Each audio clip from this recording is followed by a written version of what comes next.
Halo semua, welcome to my channel. Setelah sekian lama gue nggak ngepost video, gue akan ngebahas tentang Nintendo Switch. Jadi di video kali ini gue bakal lebih ke membahas saja. Jadi kayak apakah Nintendo Switch 1 ini masih worth dibeli di tahun 2025, dan kenapa alasannya gue beli ini akhirnya setelah sebelumnya gue udah pernah punya Nintendo Switch Lite dan gue jual. Oke, sebelum kita lanjut ke pembahasan, mungkin gue akan unboxing dulu biar kalian tahu apa aja sih yang bakal kalian dapetin ketika ngebeli Switch di tahun 2025. By the way, ini adalah Nintendo Switch OLED ya. Jadi ini versi terakhir Nintendo Switch yang rilis di version 1 ini.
Nah, tadi setelah kalian lihat ya, ketika unboxing kalian dapat apa aja di dalam boxnya.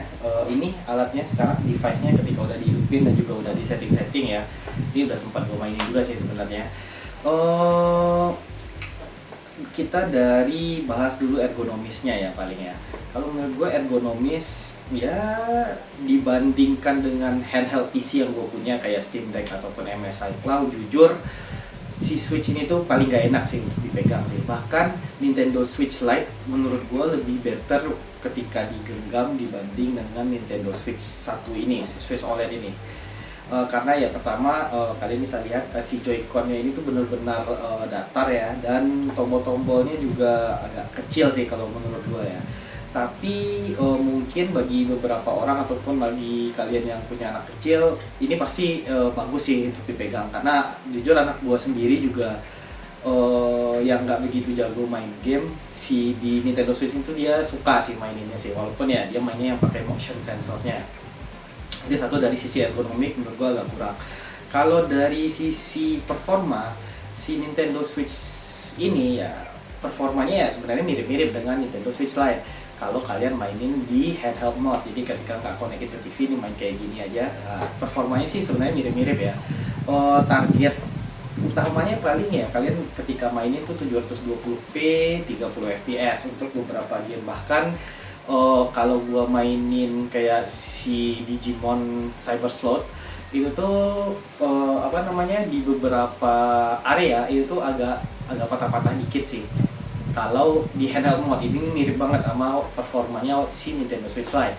Tapi ketika gua konekin ke TV, dia si Nintendo Switch ini tuh kayak mengoverclock diri dia sendiri sih. Jadi kayak GPU-nya tuh kayak di boost gitu speednya.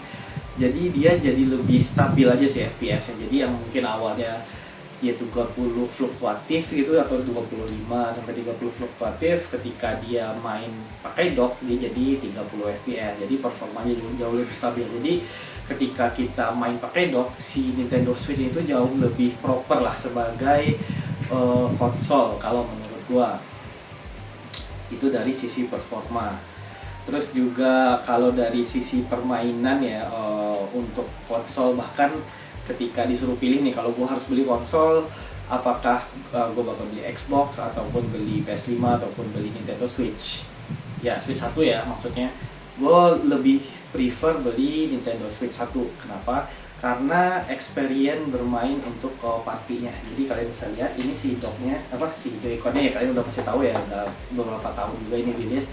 Bisa dilepas dan ya untuk main bersama bocil gitu, atau mungkin bersama pasangan atau keluarga kalian itu fun sih untuk game-game partinya sih. Jadi ya menurut gua sih experience bermain sih yang dijual sama si Nintendo Switch. Karena ya kalau misalnya dari sisi performa dibanding konsol-konsol kayak PS4 ataupun Xbox One aja, itu sebenarnya dia udah kalah jauh sebenarnya, apalagi kalau dibandingkan dengan PS5 gitu.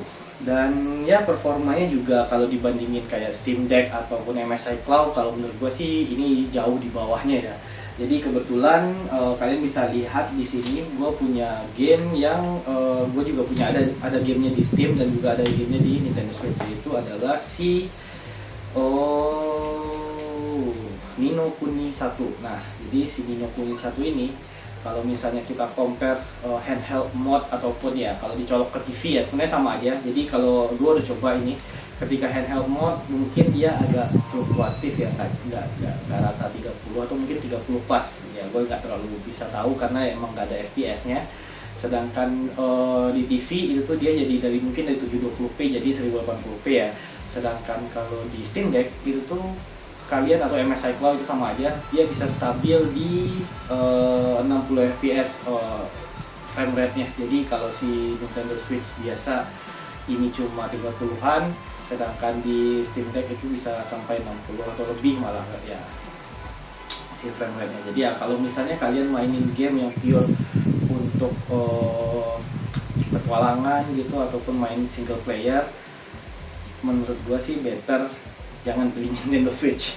Tapi kalau misalnya suka dengan ekosistemnya Nintendo gitu, kayak game-game Mario ataupun Metroid ataupun Pokemon gitu ya, satu-satunya cara ya kalau nggak emulate ya pasti ya beli sih konsolnya. Lanjut ke pembahasan terakhir, apakah si Nintendo Switch ini worth untuk dimiliki di tahun 2025? Versi apapun, baik itu versi 2 atau yang versi 1 atau Nintendo Switch OLED ataupun Nintendo Switch Lite. Ini yang penting Nintendo Switch 1 ya. Apakah dia masih worth atau enggak di 2025? Kalau menurut gue pribadi itu tuh jawabannya bisa iya, bisa enggak. Secara umum lah, mungkin pribadi gue nanti akan gue bahas di akhir ya. Kalau secara umum kenapa bisa dibilang dia worth ya, pertama harganya yang udah mulai murah. Jadi si Nintendo Switch Lite itu harusnya kalau nggak salah sekarang 2 jutaan, 2.200.000 atau 2.300.000 baru. Itu yang versi ori-nya ya, yang baru. Sedangkan Nintendo V2 kalau nggak salah start di 3 jutaan. Si Nintendo OLED-nya itu tuh start di 4 juta kayaknya. Nanti mungkin bakal gua kasih screenshot si pembelian gua ya. Gua juga udah lupa berapa gua beli sih, beberapa hari yang lalu sih yang pasti. Nah, itu tuh kalau dari sisi harga ya menurut gue ini adalah handheld, bahkan handheld yang paling worth dibeli di harga 2 jutaan, start dari 2 jutaan Nintendo Switch Lite. Jadi ya ini lumayan worth lah, apalagi kalau misalnya kalian suka game-game dari Nintendo ya, misalnya kayak Mario, Xenoblade gitu ataupun Pokemon yang bahkan dia nggak rilis version dimanapun selain di Nintendo Switch. Apalagi sekarang terakhir itu ada Nintendo lagi Xenoblade X Chrono Cross kan yang baru rilis untuk Nintendo Switch ini. Nah, menurut gue ini super worth it sih. Dibanding kalian harus kayak beli handheld Android gitu kan, yang kalian ujung-ujungnya bakal emulate ya, itu ngebajak ya. Gue nggak menyarankan ngebajak, tapi kalau misalnya kalian mau, sebenarnya version Nintendo Switch yang bajakan juga ada sebenarnya, tapi ya yang punya gue ini yang official. Nah, itu alasan kenapa dia worth. Alasan kenapa dia nggak worth adalah sebenarnya satu aja sih, karena Nintendo Switch 2 itu udah rilis.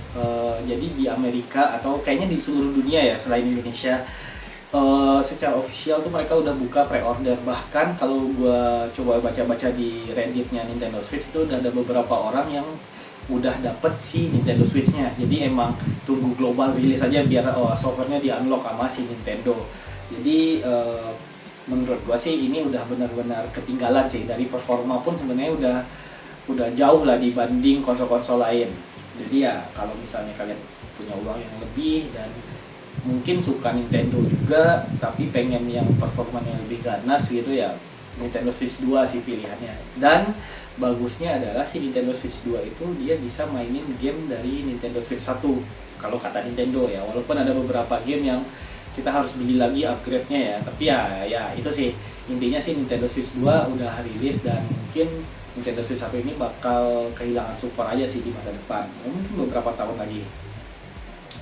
Kalau menurut gue pribadi sih worth ya, karena untuk use case gue sendiri sebenarnya si Nintendo Switch ini gue nggak bakal mainin handheld sebenarnya. Ini pure konsol game yang kita beli sebenarnya itu cuma untuk game party, untuk main bersama keluarga aja sih, buat bonding keluarga. Jadi kayak kita mainin Nintendo Switch Sport atau misalnya Mario Party gitu kan ya, emang main-main bersama aja sih. Jadi bukan emang ditujukan game-game berat, karena ya gue pribadi kalau tipe genre game yang gue main itu lebih ke game RPG ya. Jadi sebenarnya Switch nggak terlalu menarik sih bagi gue pribadi, tapi ya anak gue suka aja karena dia suka nontonin Mario ya di YouTube. Jadi untuk use case gue ini konsol worth sih, apalagi dengan harganya yang udah murah juga ya sekarang ya, dibanding waktu COVID gitu ya. Konsol termurah saat ini selain Xbox Series S ya ini si Nintendo Switch, yang mana kalau Xbox kan kita tahu kita mainin pakai stick biasa gitu kan, kayak konsol-konsol biasa. Sedangkan ini kita bisa benar-benar bergerak juga, jadi untuk anak kecil itu juga bagus sih, jadi dia aktif dan olahraga juga. Jadi ya itu sih menurut gua Nintendo Switch ini super worth sih di use case gua. Tapi kalau mungkin kalian pengen yang performanya yang lebih atau main game kalian gak terlalu Nintendo banget ya, bisa beralih ke kayak Steam Deck ataupun PC handheld lain gitu, atau ya tungguin aja Nintendo Switch 2 rilis. Bagi yang tertarik, gua udah kasih link pembelian gua di description. Bye bye.